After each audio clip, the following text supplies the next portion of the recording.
हरे कृष्णा भक्तों, राधे राधे। स्वागत है आपका हमारे YouTube चैनल पे। आज हम माघ मास महात्म्य में चौथा अध्याय श्रवण करेंगे। तो चैनल पे अगर आप न्यू हैं तो प्लीज़ चैनल को सब्सक्राइब कर लीजिएगा और वीडियो को अपने दोस्तों के साथ ज़रूर शेयर कर दीजिएगा। तो आइए कथा प्रारंभ करते हैं। श्री वशिष्ठ जी कहने लगे कि हे राजन, अब मैं माघ मास के उस महात्म्य को कहता हूँ जो कार्तवीर्य के पूछने पर दत्तात्रेय ने कहा था। जिस समय साक्षात विष्णु के रूप श्री दत्तात्रेय सत्य पर्वत पर रहते थे, तब महेशमती के राजा सहस्त्रार्जुन ने उनसे पूछा कि हे योगियों में श्रेष्ठ दत्तात्रेय जी, मैंने सब धर्म सुने, अब आप कृपा करके मुझे माघ मास का महात्म्य कहिए। तब दत्तात्रेय जी बोले, जो नारद जी से ब्रह्मा जी ने कहा था वही माघ महात्म्य मैं तुमसे कहता हूँ। इस कर्म भूमि भारत में जन्म लेकर जिसने माघ स्नान नहीं किया, उसका जन्म निष्फल हो गया है। भगवान की प्रसन्नता, पापों के नाश और स्वर्ग की प्राप्ति के लिए माघ स्नान अवश्य करना चाहिए। यदि यह पुष्ट व शुद्ध शरीर माघ स्नान के बिना ही रह जाए तो इसकी रक्षा करने से क्या लाभ। जल में बुलबुले के समान, मक्खी जैसे तुच्छ जंतु के समान यह शरीर माघ स्नान के बिना मरण समान है। विष्णु भगवान की पूजा न करने वाला ब्राह्मण, बिना दक्षिणा के श्राद्ध, ब्राह्मण रहित क्षेत्र, आचार रहित कुल, ये सब नाश के बराबर है। गर्व से धर्म का यानी कि अहंकार से धर्म का नाश होता है। क्रोध से तप का नाश होता है। गुरुजनों की सेवा न करने से स्त्री तथा ब्रह्मचारी, बिना जली अग्नि से हवन, जो अग्नि जली नहीं है उसमें हवन करना व्यर्थ है। और बिना साक्षी के मुक्ति का नाश हो जाता है। साक्षी मतलब कि हम जप कर रहे हैं तो कुछ न कुछ साक्षी तो होना ही चाहिए। चाहे वह कहते हैं कि जप असंख्य संख्या में करना चाहिए, जबकि कोई क्वांटिटी नहीं होती है। आजकल वैसे भक्त बताते हैं कि चलो 16 माला कर लो, 21 माला कर लो, 11 कर लो। ये मन को एकाग्रचित करने के लिए है कि इतना टाइम हमें वहाँ देना है, लेकिन जप की कोई संख्या नहीं होती। लेकिन साक्षी यानी कि हम जप कर रहे हैं तो किनके निमित्त कर रहे हैं, वो साक्षी मानना बहुत ज़रूरी है। कोई कृष्ण मंत्र, कोई राम मंत्र, तो भगवान को साक्षी मानकर हम जब व्रत कुछ भी करते हैं तो वह अनेक फल देता है, अनंत फल मिलता है उससे। इसीलिए कहते हैं कि साक्षी के बिना मुक्ति नहीं होती है।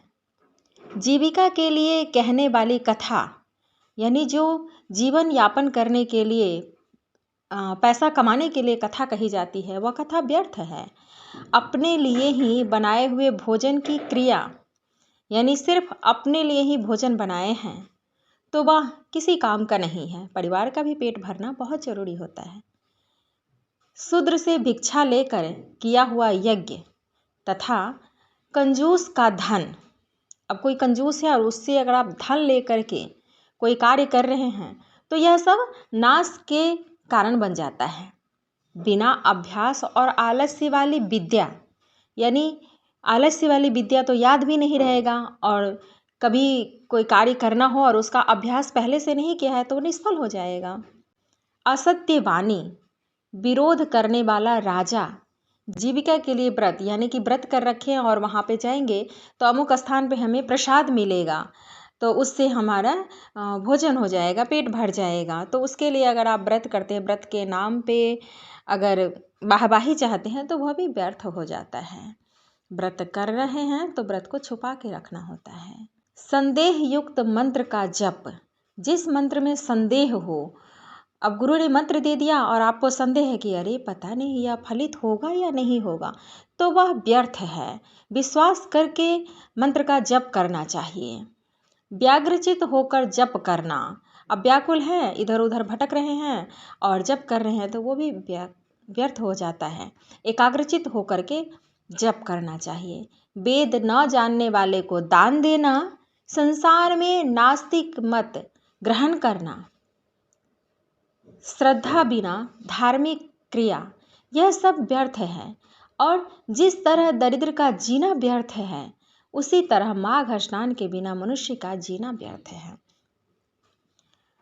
अब कोई दरिद्र है तो वह कैसे सुख प्राप्त कर सकता है? इसलिए यहाँ पे कहा गया है कि जीना व्यर्थ है। इसीलिए मेहनत करो, परिश्रम करो और विद्या अध्ययन करके कोई कार्य करके आगे बढ़ना चाहिए।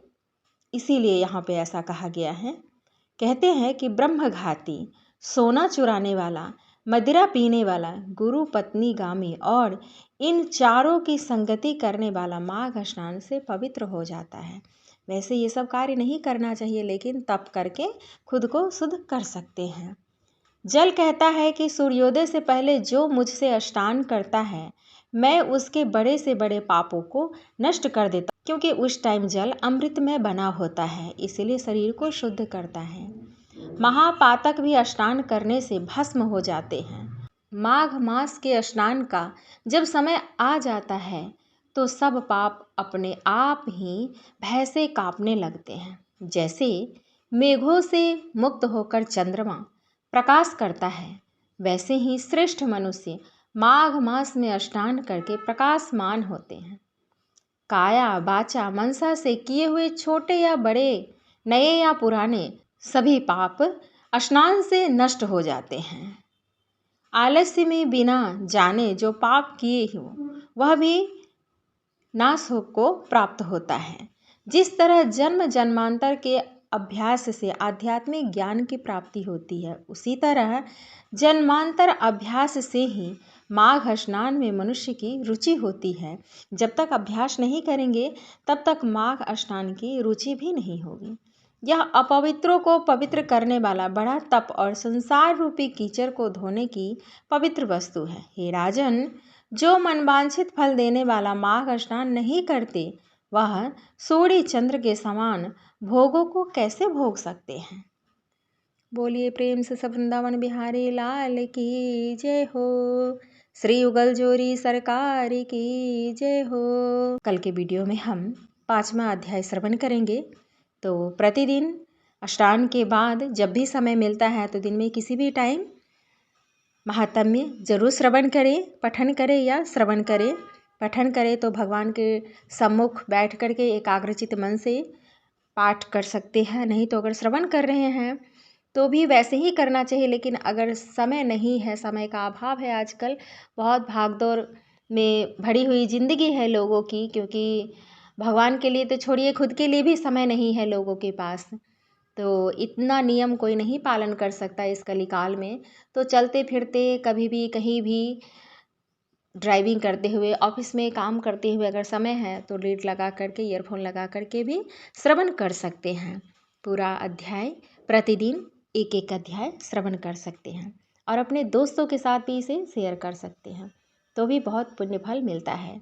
बोलिए प्रेम से वृंदावन बिहारी लाल की जय हो। श्री राधा रानी की जय हो।